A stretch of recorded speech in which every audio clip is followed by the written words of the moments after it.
Last year, I found myself in need of a new propane grill and also a smoker, and I had my heart set on a offset smoker. And rather than buying one of each and taking up even more space in my garage and in the driveway, I really became interested in these combo grill smokers that are available from a few different brands and a lot of different configurations. Ultimately, I settled upon the Oklahoma Joe Canyon combo grill and smoker. I picked this up for just about $500, and doing a little looking around now, it seems that the prices are still right around that area. And I bought mine from Home Depot and opted for their offer of free assembly. It just meant that I had to wait a few weeks before I could go pick it up. And while it was super inconvenient and heavy and difficult to load and unload from my truck, I think that it was still totally worth it and a lot less work than having to assemble the million different pieces that comprise this whole thing. So if you have the option, definitely go with the assembly. Anyway, through the course of the spring and summer and fall, I used this thing a ton. And in this video, I wanted to do a little bit of a follow-up and overview of my experience and impressions from having done so. So we're going to go over the features and the different parts and things about this Oklahoma Joe Canyon offset combo smoker grill. I'll share my opinions and impressions from having used it a whole bunch, and also certainly show a bunch of footage of some of the different things that I made with it. So let's get right into it. A testament of versatility for quick grilling and low and slow barbecue alike, the Oklahoma Joe Canyon aims to cover all bases when it comes to outdoor home cooking.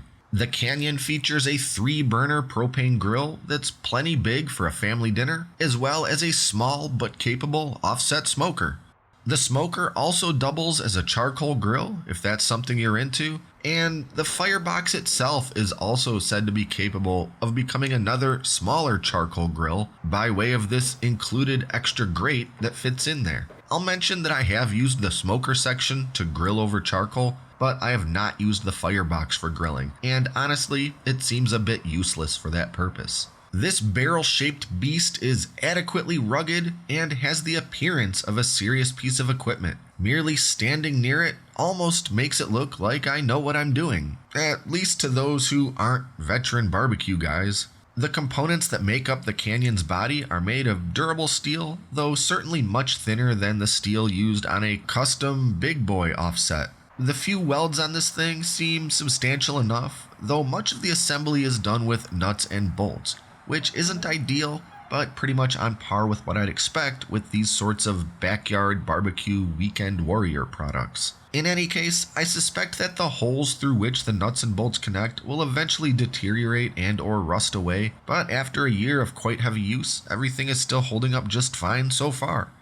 I do advise going around and making sure all of the bolts are tight before using or transporting if you buy the thing pre-assembled.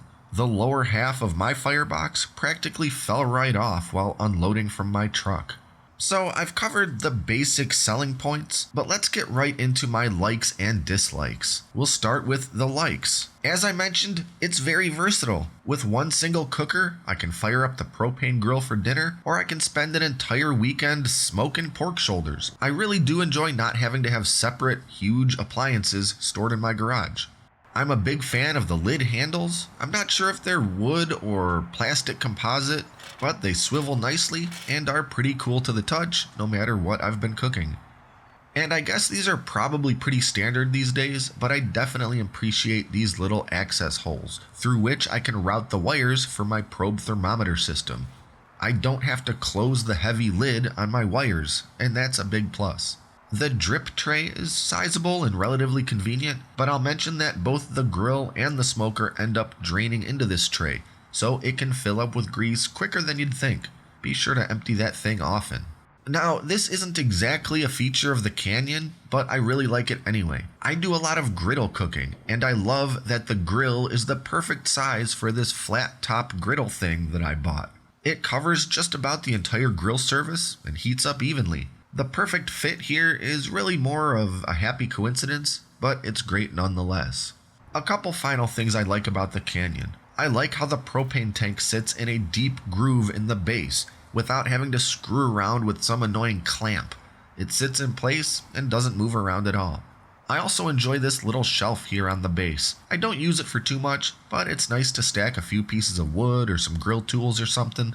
I do appreciate that I can slide out this whole part of the firebox, which lets me easily dump out the ashes that have accumulated in it, though I'll note that if you have a lot of ashes and burnt out coals in it, it can obstruct the removal of this tray, and you pretty much can't get the thing out of there until you clean some of it out from the top. Also, plenty of ash and whatnot finds its way underneath that tray, so you're still going to be cleaning the bottom of the firebox the old-fashioned way.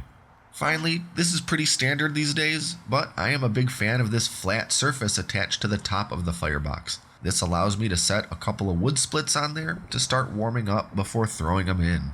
Now let's talk about some things I don't necessarily love about the Canyon. My number one complaint about this cooker, as well as most other brands' cookers I've seen at this price point, is that there are only 2 wheels with which to roll the whole thing around. This thing is very heavy, and I store it in my garage every time I'm not using it.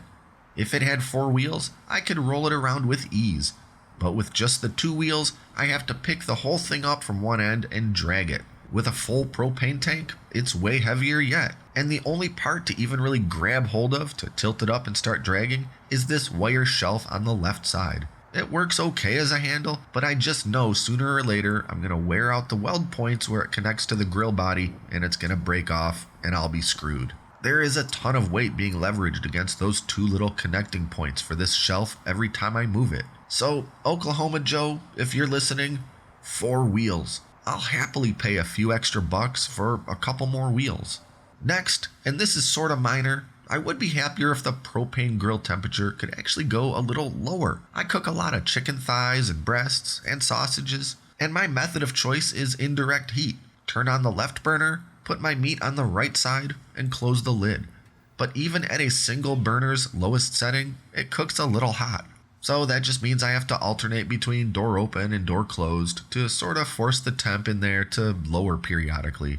This next one could be a pro or a con, depending on how you look at it. The grill side and smoker side are separated by this internal wall, but it doesn't really do much to insulate the heat from one side or the other. That is to say, if I'm grilling something, the smoker side heats up enough to get the old grease and other gunk in there smoking away. This isn't really a problem, but it's worth pointing out. I'll say on occasion I have used this to my advantage by using that other side as somewhat of a warming oven while I'm finishing up my cook. Next, the built-in thermometers. This isn't really a complaint about Oklahoma Joe's thermometers, but rather the placement and accuracy of any of this style of barbecue thermometer. It's not really representative of the temperature right where your meat is sitting. The temps are different up here at the top where the thermometer is. So use it to get a rough idea of where you're at, but you really need something like a probe thermometer system to get more accurate real-time temps. Next, I'll complain about this air vent damper on the side of the firebox. First, the handle that you're supposed to grab to articulate the vent is coated in rubber, but it does not insulate from the heat very well. This handle gets quite hot, and I have to use some sort of tool to move it once the smoker really heats up. Also, once the firebox gets going and the metal expands the tiniest bit, this damper doesn't really move very smoothly. I've taken to gently whacking it with a small mallet or other tool to nudge it in the direction I need it to go, which is why the handle on mine appears to be slightly bent, because it is. And the Canyon comes with a few of these little hooks on which you can hang some grill tools or whatever, but they're pretty useless and just tend to fall right off practically as soon as you touch them. It's more annoying than helpful. Lastly, this is a very small offset smoker. Accordingly, it's much more difficult to maintain temperatures than with a large offset, particularly when doing lower temps. This isn't surprising, and it's not really a complaint about the Canyon, it's just a statement of fact when it comes to these small offsets. Maintaining a low and slow cook takes a lot of attention, certain technique, and some practice. Also, because the smoker is small, larger pieces of meat, like a brisket, can never get as far away from the firebox as I'd like. So you risk cooking one side of your brisket too hot if you're not paying close attention.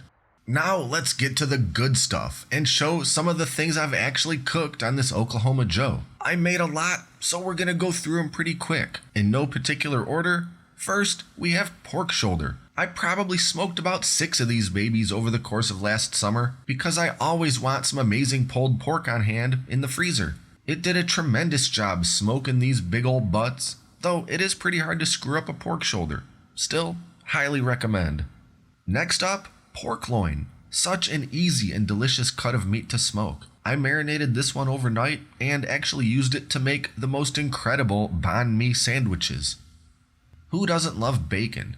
After curing this slab of pork belly for about 10 days, it's gotta have some smoke. If you've never made bacon from scratch before, you don't even know what you're missing. And of course I've done smoked chicken. This clip here is actually from my barbecue chicken pizza video. And as a little bonus, I also cold smoked a brick of mozzarella cheese, also for that pizza. Delicious.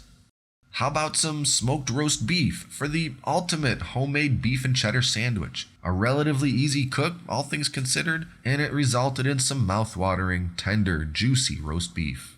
The current reigning champ of most expensive thing I've smoked so far, a slab of prime beef short ribs. Salty, fatty, tender, juicy. Words can't even describe how good these things came out. And we're finally at the thing everyone wants to know about. Brisket. You can absolutely smoke an outstanding brisket on this thing. But it's a bit of a tight fit in that small smoker, and you really have to pay attention to the heat. I was a bit worried about overcooking the side facing the firebox. Nevertheless, it came out great, though it did have my full attention during basically the entire cook. Homemade skinless hot dogs? Don't mind if I do. I love making sausages of all types, and there is something incredibly satisfying about grinding, stuffing, curing, and smoking a big old pile of all beef hot dogs 100% from scratch. Next, the most juicy smoked turkey breast. I wet brined this overnight and ultimately served it with some of that bacon to make the most wonderful turkey club sandwich. Authentic Lebanese shawarma. I stacked up marinated chicken thighs on this vertical skewer, serve it up in some pita bread with pickles and sauce. Outstanding. And we mustn't neglect the grilling capabilities of this Oklahoma Joe Canyon, and I've grilled it all. How about some grilled walleye fillets? You can absolutely grill fish directly on the grates. Just make sure the grates are clean and oiled, and your fillets are also oiled.